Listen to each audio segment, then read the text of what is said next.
Welcome to this episode of Ramadan Reminders. I'm Yusuf Estes, reminding myself and you and all of us about the beauties, obligations, and benefits of this beautiful month of Shahr Ramadan, the month of Ramadan, the month of fasting, the month of giving up things that ordinarily would be fine for us to do. But in this month, we don't allow ourselves to do it. Islam is offering us the opportunity to understand something deeper, something more precious than just satisfying ourselves. So in this month of Ramadan, we actually increase our sharing with others. Why? Because when I limit myself, when I stop myself from things that I could normally do anyway, but I'm not letting myself do it, then I begin to understand what it's like for those who have no choice. What I'm talking about in specific terms is the condition that some people are in all the time.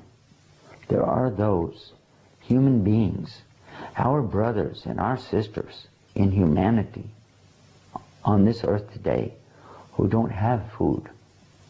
They don't have any water to drink. I know because I've been to those countries. In fact, when we visited parts of Africa, we saw the condition to be so tough that people were actually dying right in front of their eyes of their parents. The children would die, or the parents would die. Not because of diseases or anything in specific terms like this, but simply because they didn't have water. And they didn't have any food.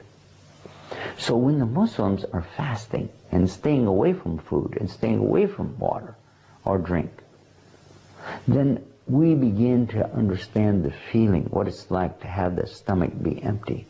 The feeling of not being able to eat. You want to eat, but there's nothing to eat. Then we begin to empathize rather than sympathize.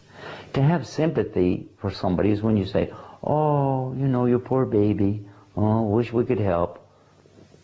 Maybe you mean it, but when you're in the same condition, then you empathize and you say, I know how you feel. I'm feeling it too. Even if it's for only a few hours out of the day, still it puts me in tune with the feeling of the other people and the condition they're in. And it helps me then to share.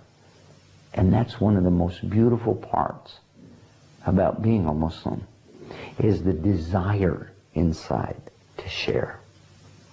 One of the things the Prophet Muhammad, peace be upon him, taught us was that he's not really a believer who fills his stomach and goes to sleep at night while the stomach of his neighbor remains empty. So the people around the Prophet Muhammad asked him, who are the neighbors? He said, 40 in any direction.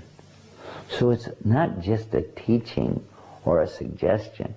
It's mandatory for Muslims to be aware of the condition of their neighbors and to share as much as they can.